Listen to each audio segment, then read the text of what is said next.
Muraho, wigeze wibaza uko umwana avuka kuva kera akivuka n'uko abana n'abandi mu mibanire ye no mu kugira ubuzima bwiza kugeza ashaje? Dore ibintu 8 umwana anyuramo cyangwa se n'undi muntu wese anyuramo ku kuntu abana n'abandi ndetse mbese mu mibanire ye hamwe n'abandi. Umuhanga mu by'imitekerereze ya muntu uzwi nka Erik Erikson yabivuzeho cyane. Uko umuntu asoza icyiciro kimwe bimufasha gusoza ikindi neza bikarangira ashaje mu buzima bwiza cyangwa se mu buzima bubi. Bahaye ikaze, njye nitwa Hirwa Innocent, ni kuri Hirwa SMTS. Ni umunyamerika wavutse itariki ya 15 ukwezi kwa gatandatu 1992, avukira mu Budage Frankfurt, apfa ku itariki ya 12 Gicurasi 1994. Ku myaka 91 muri Amerika, yabyaye abana batatu aribo Kate Erikson, Sue Erikson, John Erikson. Abana batatu aribo tumaze kuvuga. Yavuze ko abamuteye imbaraga mu kuba impuguke mu by'imitekerereze ya muntu ari Howard Gardner, uzwi ku bintu bya intellectual quotient, Eric Berne, William Damon ndetse n'abandi. Erik Erikson kuva mu 1912 kugeza mu 1920 yize muri Lycée Bismarck, akomeza muri Academy of Fine Arts of Munich. Muri 30 kugeza muri 94 yashatse umugore witwa Joan Erikson wari umunyamerika, akaba yaraga muri Canada, akaba yari umwanditsi, umwarimu, umunyabugeni, akaba n'umuhanga mu kubyina. Yabaye mwarimu muri kaminuza ya California, San Francisco Psychoanalytic Institute, Austin Rings Center ndetse n'ahandi. Yanditse ibitabo byinshi, akora ubushakashatsi bwinshi ndetse ahabwa n'ibihembo byinshi. Tuvuge ku byo yavuzeho.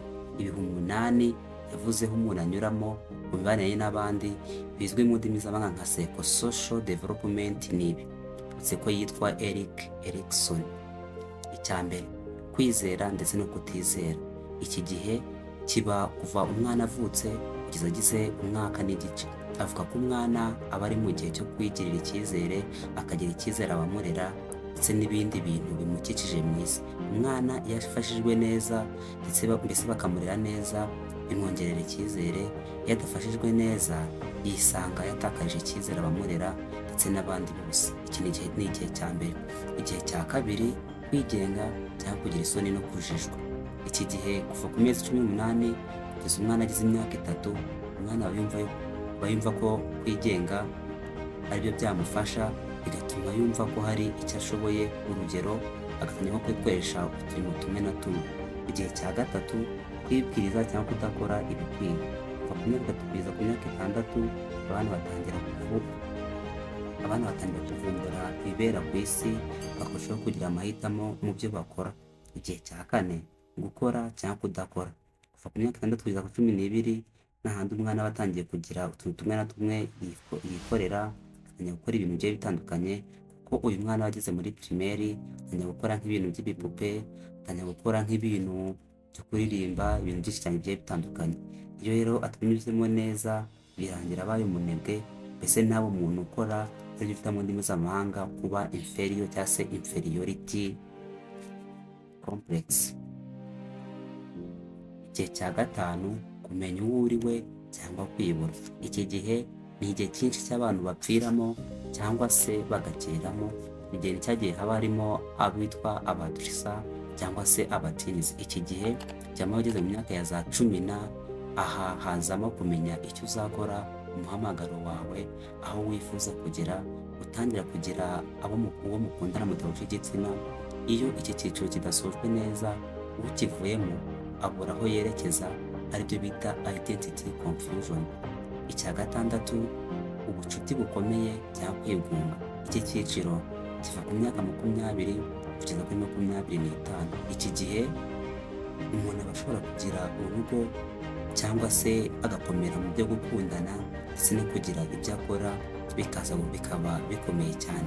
Ibi babyita mu ndimi z'amahanga intimacy or isolation versus isolation. Iki gihe rero nicyo umuntu amenyeramo koko neza icyo agomba kuba cyo, kuko aba yaravuye muri adolescence imeze neza, yarabonye ahazerekeza. iki gihe n'ikiya kigezemo mufasha kugira uwo muryango mwiza, kamfasha kugira umugore cyangwa se umugabo, kamfasha kugira urugo rwiza rumeze neza. Iyo rero ibi bitagenze neza birangira ageze mu cyiciro twise isolation, ariko Erik Erikson yacyise ko ari icyiciro cya isolation, bivuze kwigunga, uruhuri.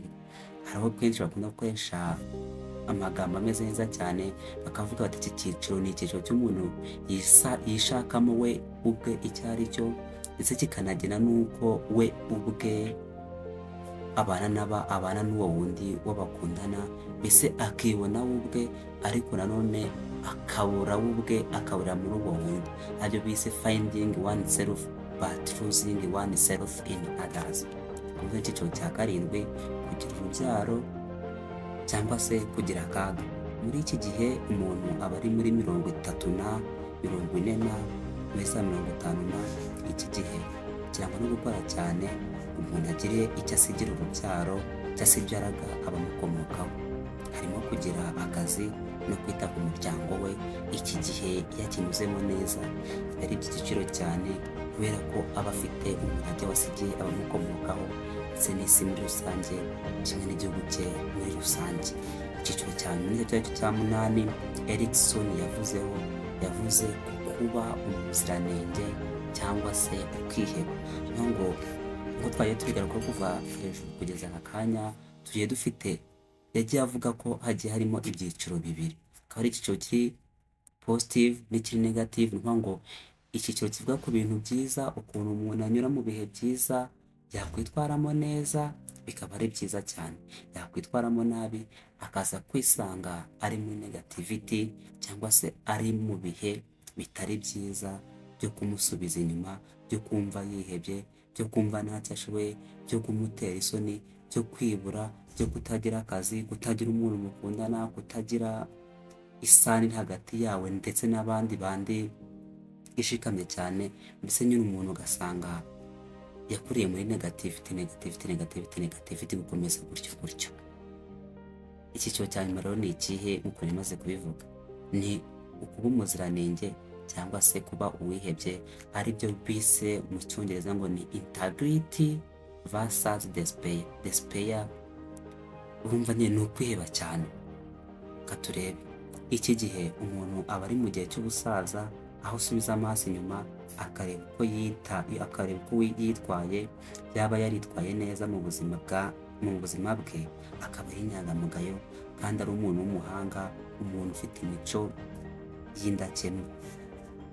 Yaba yaritwaye nabi, akaba ari umuntu wicuza, agahora yicuza ku byo yakoze byose, akumva mbese nyine ntabwo ubuzima bwe bwagenze neza.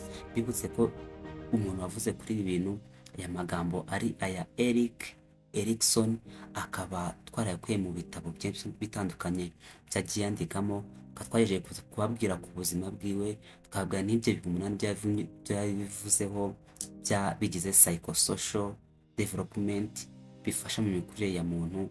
Ni ibihe 8. Twahereye ku cyambere kijyanye no kugira icyizere no kutigirira icyizere, turakomeza tugera mu byo kuradurisa byo gushaka kwibura ndetse cyangwa se ukiba kimwe muri byo, tugeza ku cyanyuma cyo kuba umuziranenge cyangwa se ukaba uwihebye. Murakoze cyane. Amazina yanjye ndi Hirwa Innocent, ni kuri Hirwa SMTS. Basaba gukora subscribe, comment, share, like, ubutumwa bujye bugera kure cyane.